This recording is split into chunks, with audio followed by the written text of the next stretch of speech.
Em Esparta, quando o menino completava 7 anos de idade, o Estado batia na porta da sua casa e o levava embora.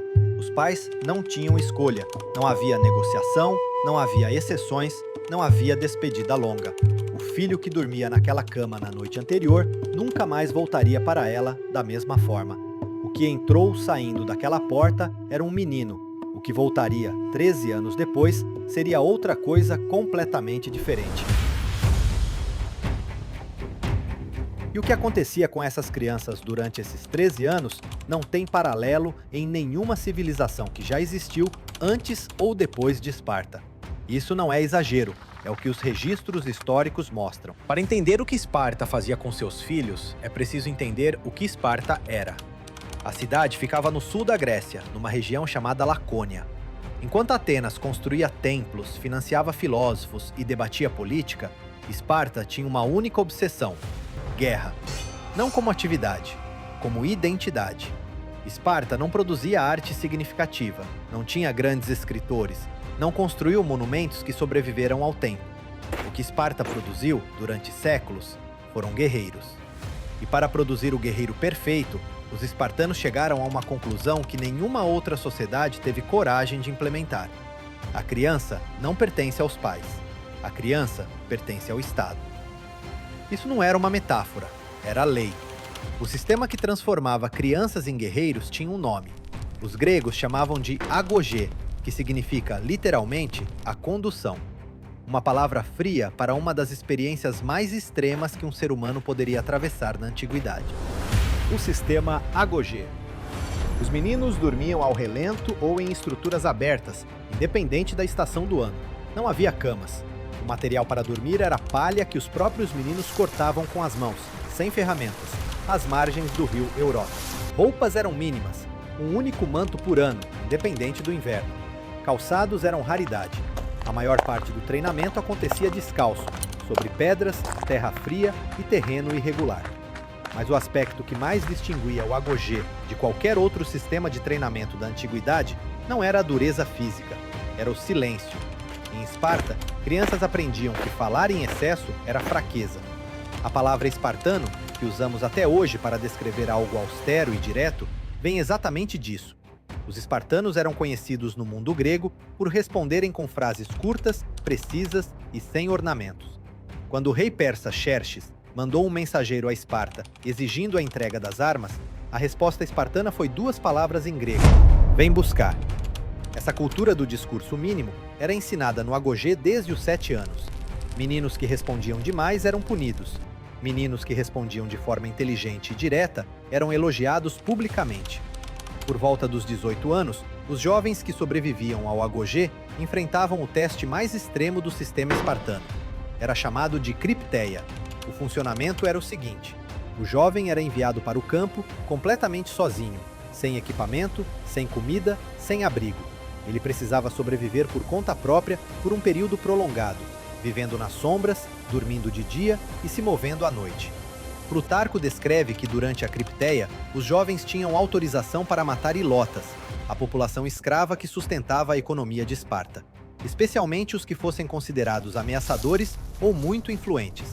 Historiadores debatem o escopo exato dessa prática, mas o consenso é que a cripteia servia a 2 propósitos simultâneos: treinar o jovem para operações furtivas e de sobrevivência e, ao mesmo tempo, funcionar como um mecanismo de controle social sobre a população escrava. Era um treinamento, era também uma ferramenta política. O que é incontestável é o seguinte: o jovem que voltava da cripteia não era mais um estudante, era um guerreiro formado. Com ele ou sobre ele. Nenhum elemento da cultura espartana é mais revelador do sistema todo do que a relação entre mães e filhos. Em todas as outras culturas gregas, a partida de um filho para a guerra era um momento de luto antecipado. As mães choravam, os pais faziam promessas aos deuses. Em Esparta, a cena era diferente. Plutarco registra que quando um filho partia para o combate, a mãe espartana o enviava com um escudo e uma frase que se tornou símbolo de toda aquela civilização: com ele ou sobre ele. Volte carregando o escudo, o que significava que você combateu e sobreviveu. Ou volte sendo carregado sobre o escudo, o que significava que você morreu em combate. O que não era aceitável era voltar sem o escudo.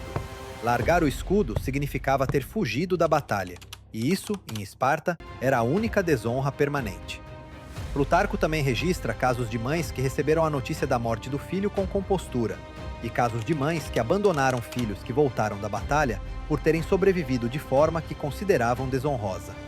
Isso não era crueldade descontrolada, era a lógica de uma sociedade que havia decidido, gerações atrás, que a sobrevivência coletiva dependia de indivíduos que não temessem a morte. O Agogê não criava apenas guerreiros, criava pessoas para quem a morte em combate era preferível à vida na desonra. O Agogê funcionou. Por quase 200 anos, nenhum exército grego conseguiu derrotar Esparta em campo aberto. Nas Termópilas, em 480 anos antes de Cristo, 300 guerreiros formados nesse sistema seguraram 150.000 persas por 3 dias. Em Plateia, no ano seguinte, foram os espartanos que lideraram a coalizão grega que expulsou definitivamente o exército persa da Europa. O sistema funcionou militarmente de forma extraordinária, mas tinha uma falha estrutural que levou séculos para se tornar visível. O Agogê era restrito.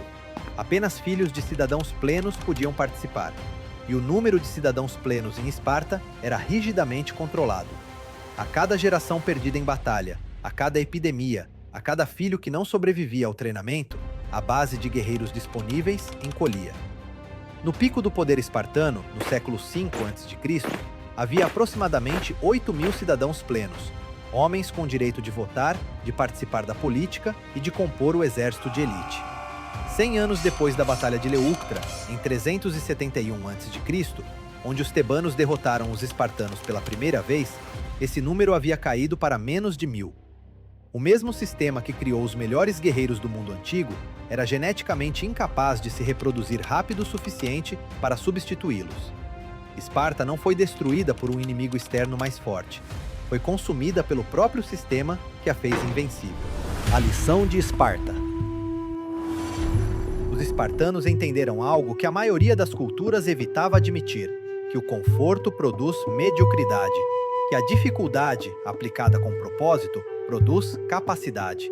O problema de Esparta não foi o sistema em si, foi que o sistema não evoluiu. Funcionou enquanto o mundo ao redor permanecia o mesmo.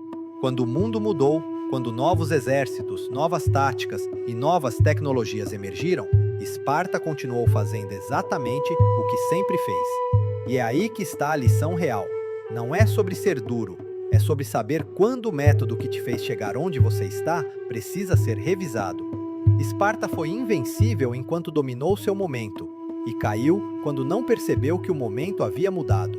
Se você acompanhou nosso primeiro vídeo sobre os 12 guerreiros mais temidos da história, já conheceu Esparta de relance.